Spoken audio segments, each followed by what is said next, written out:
मार रहे थे।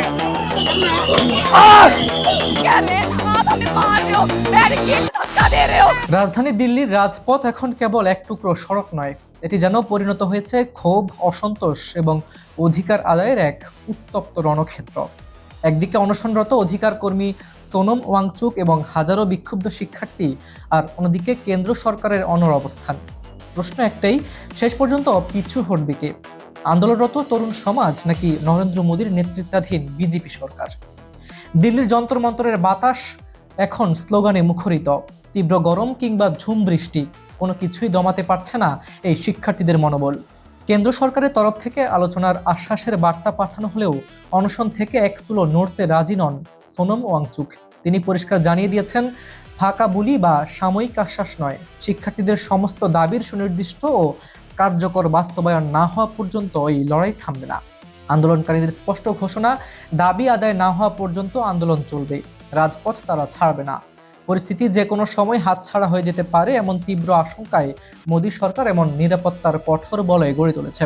পশ্চিমবঙ্গ নির্বাচনের পর্ব শেষ হতেই বিমানযোগে কেন্দ্রীয় নিরাপত্তা বাহিনীর 20টি কোম্পানিকে জরুরি ভিত্তিতে উড়িয়ে আনা হয়েছে রাজধানীতে। নিরাপত্তা বজায় রাখার অজুহাতে দিল্লির বেশ কয়েকটি গুরুত্বপূর্ণ মেট্রো স্টেশন সাময়িকভাবে বন্ধ করে দেওয়া হয়েছে, যাতে সাধারণ মানুষ এবং আন্দোলনকারীদের প্রবেশ নিয়ন্ত্রণ করা যায়।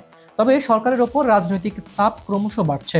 কেন্দ্রীয় শিক্ষামন্ত্রী ধর্মেন্দ্র প্রধান সংসদে নিট পরীক্ষার প্রশ্নপত্র ফাঁস সংক্রান্ত স্পর্শকাতর বিষয়টি নিয়ে আলোচনার আশ্বাস দিয়েছেন, কিন্তু একই সঙ্গে ক্ষমতাসীন দলের পক্ষ থেকে অভিযোগের আঙুল তোলা হচ্ছে বিরোধী শিবিরের দিকে।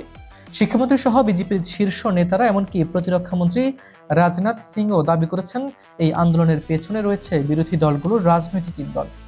তাদের মতে, পরীক্ষার্থীদের আবেগ ও ভবিষ্যৎকে রাজনৈতিক ঢাল হিসেবে ব্যবহার করে দিল্লিকে অস্থিতিশীল করার চেষ্টা চলছে। সরকার মনে করছে, শিক্ষার্থীদের প্রয়োজন সুনির্দিষ্ট সমাধান, কোনো রাজনৈতিক স্লোগান নয়। সরকারের এই অভিযোগের জবাবে আন্দোলনকারীরা সরাসরি পাল্টা ধাওয়া দিয়েছে। তাদের দাবি, এটি কোনো দলীয় কর্মসূচি নয়, এটি সরাসরি দেশের লাখো লাখো শিক্ষার্থীর ভবিষ্যৎ রক্ষা এবং অধিকার আদায়ের যুদ্ধ। এর মাঝে আন্দোলনের তীব্রতা বাড়িয়ে দিয়েছে পুলিশের ভূমিকা সংক্রান্ত নতুন বিতর্ক। সামাজিক যোগাযোগ মাধ্যমে ছড়িয়ে পড়া একটি ভিডিওতে দেখা গিয়েছে যে পুলিশের কঠোর অবস্থান। অভিযোগ উঠেছে, শান্তিপূর্ণ আন্দোলন দমাতে পুলিশ মাত্রাতিরিক্ত বল প্রয়োগ করছে, এমনকি নারী আন্দোলনকারীদের সাথে অসদাচরণের খবর প্রকাশ্যে এসেছে। যদিও দিল্লি পুলিশের পক্ষ থেকে এই সমস্ত অভিযোগ অস্বীকার করা হয়েছে বলে ধারণা করা যাচ্ছে। আইন শৃঙ্খলা এবং সার্বিক নিরাপত্তা রক্ষা করতে নিয়মমাফিকভাবে পদক্ষেপ নেওয়া হয়েছে, তবে পুলিশের এই ভূমিকার কারণে ক্ষোভের আগুন আরও বহু গুণে ছড়িয়ে পড়েছে। রাজপথের এই উত্তাপ এখন সরাসরি আশ্রয় পড়েছে ভারতের লোকসভা ও রাজ্যসভায়। সংসদের ভেতর বিরোধী দলগুলো ক্রমাগত হট্টগোল ও প্রতিবাদ জানিয়ে চলছে।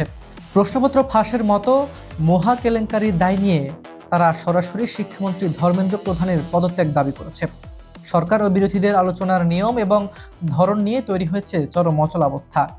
একদিকে সরকার বলছে তারা আলোচনার জন্য প্রস্তুত, অন্যদিকে বিরোধীরা দাবি করছে পূর্ণাঙ্গ ও স্বাধীন আলোচনা। এর মধ্যে দিল্লির যন্তর মন্ত্রে সংহতি জানাতে পৌঁছাচ্ছেন একের পর এক বিরোধী রাজনৈতিক দলের শীর্ষ নেতারা।